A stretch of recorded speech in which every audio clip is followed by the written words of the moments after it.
Niyamat TV present. يا أيها الذين آمنوا قوا أنفسكم وأهليكم نارا অর্থাৎ হে ইমানদারেরা তোমরা নিজেরাও বাঁচো তোমাদের পরিবার পরিজনদেরকেও জাহান্নামের আগুন থেকে বাঁচাও। এই আয়াত কারিমার মধ্যে আল্লাহ রাব্বুল আলামিন এরকম একটা টেন্ডেন্সি, এরকম একটা চেতনা মানব জাতির অন্তরের মধ্যে সৃষ্টি করে দিতে চান যে ও আমার বান্দারা শুনে রাখো, তোমার চোখের সামনে যদি তোমার সন্তান আগুনে পুড়ে যাওয়ার আগুনে ঝাঁপ দিতে যায়, তোমার দিলের মধ্যে কিরকম ছটফটানি তৈরি হয়, কিরকম তরপানির সৃষ্টি হয়, এর চেয়ে বহুগুণে বেশি তরপানির সৃষ্টি হতে হবে কাল কিয়ামতের ময়দানে। তোমার সন্তান জাহান্নামের আগুনে তোমার চোখের সামনে জ্বলবে। আজকে যদি দুনিয়ার জীবনে তুমি তোমার সন্তানকে সহি তরিকায় লালন পালন না করো, ঠিক না বেঠিক? আজকে যদি সন্তানকে দিনদার না বানাইতে পারো, দিনদার না বানানোর চেষ্টা না করো, সহি তরিকায় তাকে লালন পালন না করো, তাহলে কিয়ামতের ময়দানে সে জাহান্নামের আগুনে জ্বলবে, জাহান্নামী হবে। সেটা তোমার কাছে কত তুমি সহ্য করবা কিভাবে, ঠিক না বেঠিক? এদেরকে হালাল মাল দ্বারা তাদেরকে লালন পালন করতে হবে। হালাল মাল, হালাল খাবার, তাদেরকে হালাল রিজিক তাদেরকে ভক্ষণ করাইতে হবে। কারণ হালাল মাল, ভালো মালের ভালো প্রভাব, হারাম মাল, খারাপ মালের খারাপ প্রভাব, ঠিক না বেঠিক? এই জন্য দেখা যায় পাশ্চাত্যের বহু দেশে আপনার কুকুর, শুকর এগুলা খাওয়া কি বৈধ। এরকম হিংস্র প্রাণী যেগুলাকে শরীয়তে হারাম করা হয়েছে, এগুলাকে হারাম করার অন্যতম কারণ হলো এগুলার মধ্যে খারাপ একটা প্রভাব আছে। কি আছে? কাজেই দেখা যায় পাশ্চাত্যের বিভিন্ন দেশে যারা এগুলো খায়, শুকর, কুকুর এগুলা যারা খায়, তারা ওপেন যৌনাচারে লিপ্ত হয়, ঠিক না বেঠিক? আমার বলছিলাম হযরত ওমর রাদিয়াল্লাহু তাআলা আনহু বললেন, সন্তানের প্রথম হক হলো সন্তানের জন্য একটি ভালো মায়ের ব্যবস্থা করা, আর এই ব্যবস্থা করতে হবে তার জন্মের আগ থেকে, ঠিক না বেঠিক? আজকে আমাদের সমাজের চিত্র ভিন্ন। পাত্রী যখন নির্বাচন করতে যায় তখন দেখে মেয়েটি মডেলিং কিনা, কি বলেন, মডার্ন কিনা, স্মার্ট কিনা। আজকে স্মার্ট মেয়ে খোঁজা হয়, সে মেয়েটা কোরআন পড়নেওয়ালা কিনা, হাদিস পড়নেওয়ালা কিনা, নামাজি কিনা, দিনদার কিনা, এই বিষয়ের কোনো যাচ পড়তাল করা হয় না, ঠিক না বেঠিক?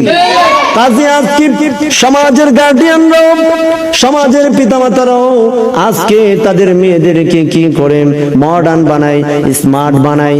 স্মার্ট মডার্ন বানানোর জন্য ললিতা কলা একাডেমিতে গান শেখানোর জন্য, নাচ গান শেখানোর জন্য ভর্তি করে, কি করে না? হ্যাঁ, আমার আফসোসের সাথে বলতে হচ্ছে আজকে হাদিসে পাকে এসেছে মহিলাকে 4টি জিনিস দেখে বিবাহ করা হবে। কয়টি জিনিস? পাত্রী যখন নির্বাচন করা হবে তখন 4টি জিনিস লক্ষণীয়। লিমালিহা ওয়ালিজামালিহা ওয়ালিহাসাবিহা ওয়ালিদীনিহা ফাজফার বিযাতিদ্দীন। যখন পাত্রী নির্বাচনের প্রশ্ন আসবে তখন 4টি বিষয় লক্ষণীয়। লিমালিহা তার ধন সম্পদ, ওয়ালিজামালিহা তার রূপ সৌন্দর্য, ওয়ালিহাসাবিহা তার বংশমর্যাদা, ওয়ালিদীনিহা তার ধর্মীয় বিষয়টা, তার দিনদারি। ফাজফার বিযাতিদ্দীন তার দিনের বিষয়টি, তার দিনদারির বিষয়টি, ধর্মের বিষয়টি তুমি প্রাধান্য দাও। তার মধ্যে দিনদারি কতটুকু আছে, দিনদারির বিষয়টাকে প্রাধান্য দাও। সুবহানাল্লাহ। হাদিসে আসছে যে দিনদারির বিষয়টি প্রাধান্য দেওয়ার কথা, আর আমরা এই বিষয়টিকে প্রাধান্য দেই না।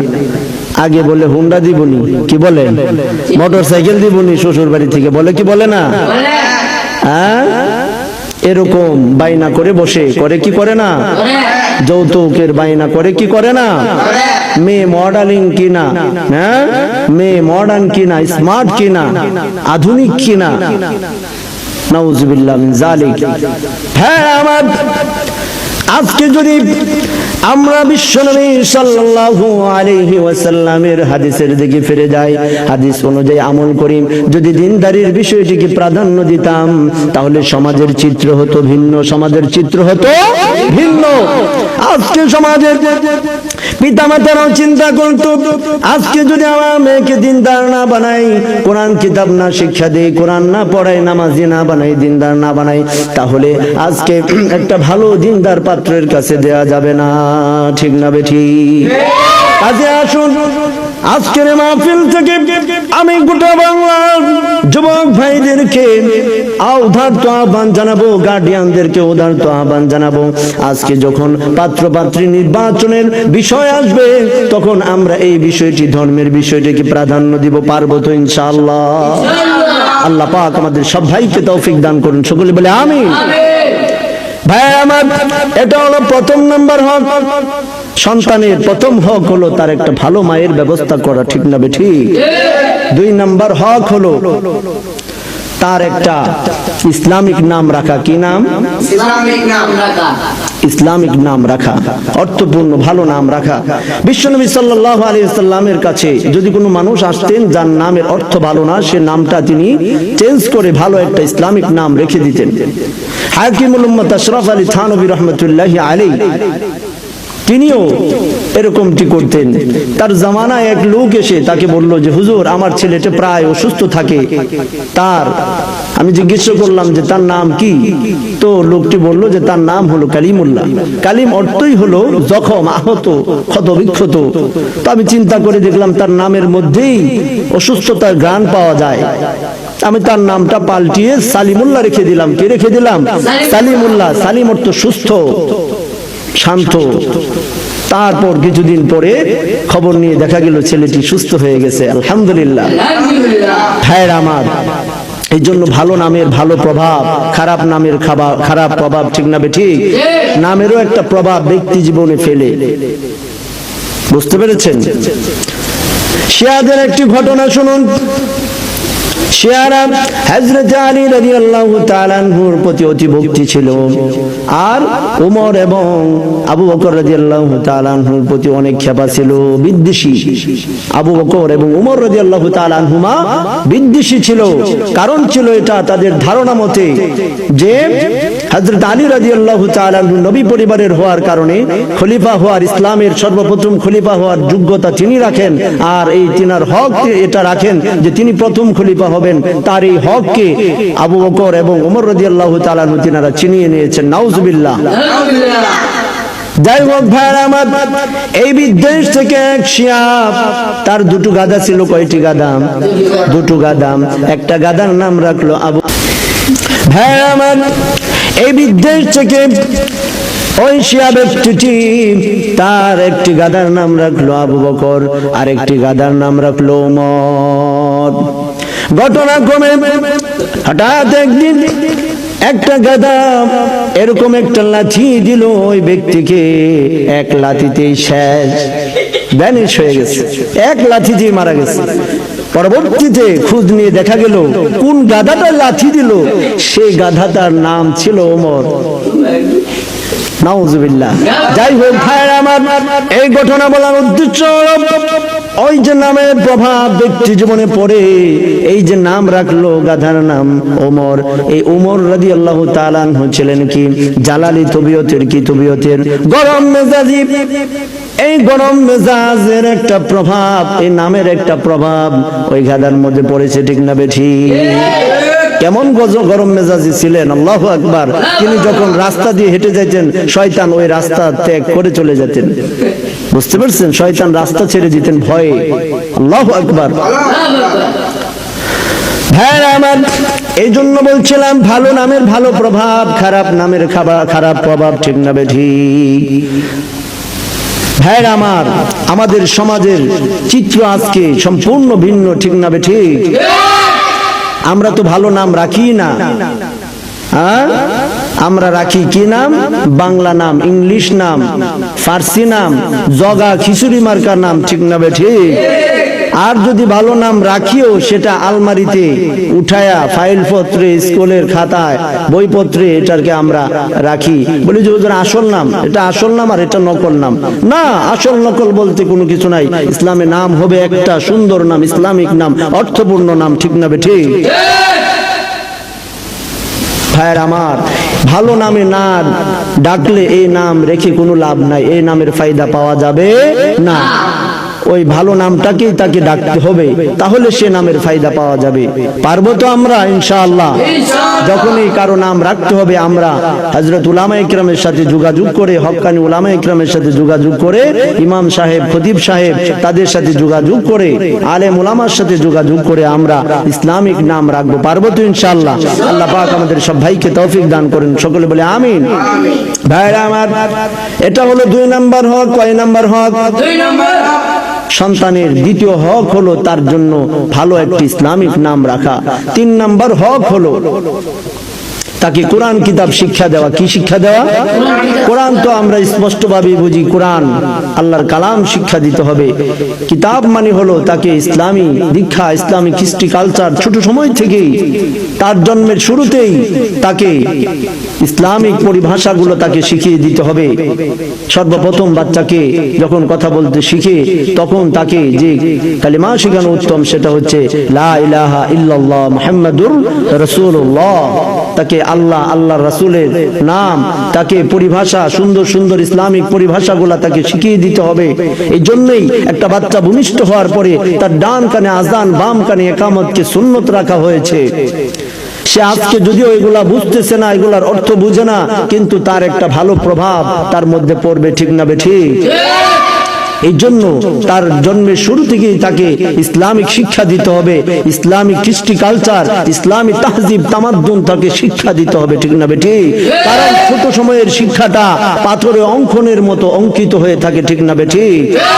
পাথরে খুদে রাখলে দেখবেন আপনারা রাস্তায় মোড়ে মোড়ে যখন কোনো রাস্তা উদ্বোধন হয়, কোনো স্কুল কলেজ ভার্সিটি উদ্বোধন হয়, তখন মোজাইক করা, খোদাই করা লেখা থাকে কি থাকে না? বিশ্বনবী রাহমাতুল্লাহ আলামিন ঘোষণা করেন, আল ইলমু ফিস সিগরি কান্নাকশি ফিল হাজারি। ছোট সময়ের বিদ্যা অর্জন, জ্ঞান অর্জন, ছোট সময়ের শিক্ষা, এটা কিরকম? নবী বলেন পাথরে অঙ্কন করলে যেরকম অঙ্কন অঙ্কিত হয়ে থাকে, ঠিক এরকম পাথরে অঙ্কনের মতো অঙ্কিত হয়ে থাকে। সুবহানাল্লাহ। এটা সহজে ভুলে না। এই জন্য তার জীবনের শুরু থেকেই তাকে কি করতে হবে? ইসলামিক শিক্ষা দিতে হবে, ঠিক না বেঠিক? ইসলামিক কৃষ্টি কালচার, ইসলামিক তাহজিব তামাদ্দুন, তার যে মৌলিক ফান্ডামেন্টাল, তার যে মূল শিক্ষাটা আছে সেটা তাকে ইসলামিক শিক্ষা দিতে হবে। ভাইরা আমার, এটা হলো 3 নাম্বার হক। কয় নাম্বার হক? 3 নম্বর। তাকে কোরআন কিতাব শিক্ষা দিতে হবে। এবার যুবক ছেলেটি হযরত ওমর রাদিয়াল্লাহু তাআলা আনহুকে জিজ্ঞাসা করলেন, হুজুর, আবু খলিফাতুল মুসলিমিন, এই যে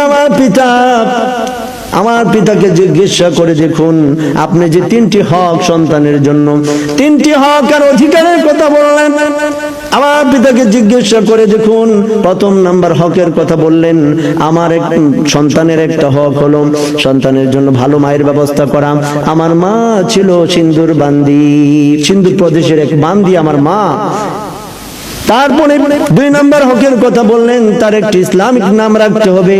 আমার এই যে আমার পিতা আমার নাম রেখেছে হাফল, হাফল অর্থ চামচিকা, কি চামচিকা। 3 নাম্বার হকের কথা বললেন, তাকে কোরআন কিতাব শিক্ষা দিতে হবে। আমার পিতা জীবনে কোনোদিন আমাকে কোরআন কিতাব শিক্ষা দেন নাই। 3টি হক আর কথা আপনি বললেন, এর কোনটি আমার পিতা আদায় করে নাই। তখন সাইয়েদনা ওমর রাদিয়াল্লাহু তাআলা আনহু ওই ছেলের, ওই যুবকের পিতাকে দরবার থেকে ধমক দিয়ে বের করে দিলেন, যাও মিয়া, তুমি বলছো তোমার ছেলের নামে অভিযোগ দায়ের করেছো, নালিশ দায়ের করেছো, তোমার সন্তান তোমার হক আদায় করে না, তুমি তো তোমার সন্তানের হক আদায় করনি, যাও তুমি আগে তোমার সন্তানের হক আদায় করে আসো, তারপরে তোমার সন্তানের বিচার হবে, ঠিক না বেঠিক? ভাইরা আমার, এই জন্য আজকে আমি গার্ডিয়ানদেরকে বলতে চাই, যে আজকে যখন পরিণত বয়সে, যখন সময় মতে আজকে যদি আমরা সন্তানকে সহি তরিকায় লালন পালন না করি, তাহলে অদূর ভবিষ্যতে তারাও আমাদের হক আদায় করবে না, ঠিক না বেঠি? তাদের হক যথাসময়ে আদায় করতে হবে, তারপরে তারা তাদেরটা করবে। আর সন্তানদেরকে বলি, আজকে যদি পিতামাতা খেদমত না করো, পিতামাতার আনুগত্য না করো, কালকে যখন তুমি একদিন পিতামাতা হইবা, তোমার নেক্সট জেনারেশন, পরবর্তী প্রজন্ম তোমার হক আদায় করবে না, ঠিক না বেঠি? কাজেই উভয় পক্ষকে মনে রাখতে হবে, একজন আরেকজনের জন্য করলে দ্বিতীয় জন করবে। ভাইয়েরা আমার, পিতামাতা এই মনোভাব নিয়ে তাদেরকে লালন পালন করা যাবে না যে তারা আমাদের জন্য করবে। কারণ পিতামাতা এই দায়িত্ব, এই টেন্ডেন্সি, এই চেতনা নিয়ে তাদেরকে লালন পালন করতে হবে, এই ফিলিংস নিয়ে, এই অনুভূতি নিয়ে যে আমরা তাদেরকে লালন পালন করব ফরজ দায়িত্ব পালনার্থে। কারণ হালাল মাল দ্বারা সন্তানাদিকে সহি তরিকায় লালন পালন করা এটা পিতামাতার উপর ফরজ। এটা কি ফরজ পর্যায়ের দায়িত্ব। আল্লাহ রাব্বুল আলামিন বলছেন, আগে নিজে বাঁচতে হবে, তারপরে পরিবার পরিজনদেরকে বাঁচাইতে হবে। এটা ফরজ পর্যায়ের দায়িত্ব। কি বলেন, ঠিক না বেঠি? আল্লাহ নবী বলেন, কুল্লুকুম রাইন ওয়া কুল্লুকুম মাসউলুন আন রাইয়াতিহি। তোমাদের প্রত্যেকে দায়িত্বশীল, আর প্রত্যেকের দায়িত্ব সম্পর্কে জিজ্ঞাসা করা হবে। কিয়ামতের ময়দানে আমি আমার জিম্মাদারি সম্পর্কে জিজ্ঞাসিত হব। যেমনি ভাবে নামাজ সম্পর্কে জিজ্ঞাসা করা হবে, রোজা সম্পর্কে, হজ সম্পর্কে, যাকাত সম্পর্কে জিজ্ঞাসা করা হবে। আল্লাহর আদালতে দাঁড়িয়ে, কাঠগড়ায় দাঁড়িয়ে জবাবদিহিতা করতে হবে। ঠিক তেমনি ভাবে সন্তানকে সহি তরিকায়, ইসলামিক মাইন্ডের সহি তরিকায় লালন পালন করেছি কিনা সেই সম্পর্কেও আমাকে জিজ্ঞাসা করা হবে, জিজ্ঞাসিত হব। এরপরেও যদি অবাধ্য হয়ে যায়, বুঝতে হবে আমরা আমাদের দায়িত্ব থেকে বারিয়াজ জিম্মা, অর্থাৎ দায়িত্ব মুক্ত হয়ে যাব। বুঝতে হবে এটা আল্লাহর পক্ষ থেকে পরীক্ষা। নূহ আলাইহিস সালাতু ওয়াস সালামের কথা আপনারা জানেন, ওনার সন্তান অবাধ্য হয়ে গেছিলেন। উনি নবী হওয়া সত্ত্বেও ওনার কথা মানে নাই, এদের সাথে ডুবে মরেছে, প্লাবনে ডুবে মরেছে, কিন্তু নবীর কথা শুনে নাই, নবীর অবাধ্য হয়ে গেছে। এটা হয়তোবা নবীর মর্যাদা বুলন্দের জন্য নবী ত্রুটি করেছেন, দায়িত্বে এটা হতেই পারে না, ঠিক না ঠিক? নবী যথাসাধ্য চেষ্টা করেছেন, হয়তোবা নবীর জন্য এটা পরীক্ষা, অথবা নবীর এটার মাধ্যমে নবীর মর্যাদা বৃদ্ধির জন্য আল্লাহ পাক রব্বুল আলামিন। হ্যাঁ, আমরা আমাদের চেষ্টা করে যাব যথাসাধ্যভাবে তাদেরকে সহি তরিকায় লালন পালন করার জন্য, তাদেরকে দ্বীনের পথে ডেকে যাব, আহ্বান জানিয়ে যাব, তাদেরকে আল্লাহর পথে, আল্লাহর রাসূলের পথ দিশারিত করে যাব। বাকিটা আল্লাহ চূড়ান্ত পর্যায়ের সফলতা দানকারী একমাত্র আল্লাহ। আপনা আমার চোখের সামনে যদি আমার সন্তান কলিজার টুকরা যদি আগুনে ঝাঁপ দেয়, একটা গর্তের দিকে দৌড়াইতে থাকে, আগুনের দিকে দৌড়াইতে থাকে, আগুনে পড়ে যাবে সামনে, তখন আমার বুকের মধ্যে, দিলের মধ্যে কিরকম তরপানির সৃষ্টি হবে, কিরকম জ্বালা পোড়ার সৃষ্টি হবে। আমি ছটফট করতে থাকবো, কখন আমার সন্তানকে বাঁচাবো। আর আল্লাহ রাব্বুল আলামিন ইরশাদ ফরমান, তোমরা নিজেরাও বাঁচো, তোমাদের পরিবার পরিজনদেরকেও জাহান্নামের আগুন থেকে বাঁচাও। এই আয়াত কারিমার মধ্যে আল্লাহ রাব্বুল আলামিন এরকম একটা টেন্ডেন্সি, এরকম একটা চেতনা মানব জাতির অন্তরের মধ্যে সৃষ্টি করে দিতে চান যে, ও আমার বান্দারা, শুনে রাখো, তোমার চোখের সামনে যদি তোমার সন্তান আগুনে পুড়ে যাওয়ার, আগুনে ঝাঁপ দিতে যায়, তোমার দিলের মধ্যে কিরকম ছটফটানি তৈরি হয়, কিরকম তরপানির সৃষ্টি হয়, এর চেয়ে বহুগুণে বেশি তরপানির সৃষ্টি হতে হবে কাল কিয়ামতের ময়দানে। তোমার সন্তান জাহান্নামের আগুনে তোমার চোখের সামনে জ্বলবে। আজকে যদি দুনিয়ার জীবনে তুমি তোমার সন্তানকে সহি তরিকায় লালন পালন না করো, ঠিক না বেঠে? আজকে যদি সন্তানকে দিনদার না বানাইতে পারো, দিনদার না বানানোর চেষ্টা না করো, সহি তরিকায় তাকে লালন পালন না করো, তাহলে কিয়ামতের ময়দানে সে জাহান্নামের আগুনে জ্বলবে, জাহান্নামী হবে। সেটা তোমার কাছে কত তুমি সহ্য করবা কিভাবে, ঠিক না ঠিক?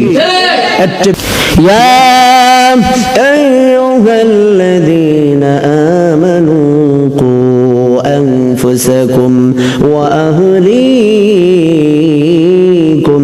নারা অর্থাৎ হে ইমানদারেরা, দুনিয়ার আগুন থেকে বাঁচানোর জন্য যেরকম তরপানির সৃষ্টি হয়, যেরকম অন্তরের মধ্যে ছটফটানি তৈরি হয়, এর চেয়ে বেশি ছটফটানি তৈরি হতে হবে জাহান্নামের আগুন থেকে বাঁচানোর জন্য। কাজে আমরা সহি তরিকায় দিনের দিকে আহ্বান করে যাব, সন্তানদেরকে যার যার চেষ্টা করে যাব, এতে করে আমরা আল্লাহর কাছে দায়িত্ব মুক্ত হয়ে যাব, বারিউজ জিম্মা হয়ে যাব, দায়িত্ব মুক্ত হয়ে যাব, দায়িত্ব থেকে আমরা অব্যাহতি পেলাম। আর চূড়ান্ত পর্যায়ে সফলতা একমাত্র আল্লাহ পাক দান করবেন। ঠিক ভাইয়ের আমার, আল্লাহ পাক রব্বুল আলামিন এ পর্যন্ত যা কিছু আলোচনা করলাম, আল্লাহ পাক রব্বুল আলামিন আমাকে এবং আপনাদের সকলকে আমল করার তৌফিক দান করুন। সকলে বলে আমিন। ওয়া আখিরু দাওয়ানা আলহামদুলিল্লাহি রাব্বিল আলামিন। আসসালামু আলাইকুম ওয়া রাহমাতুল্লাহি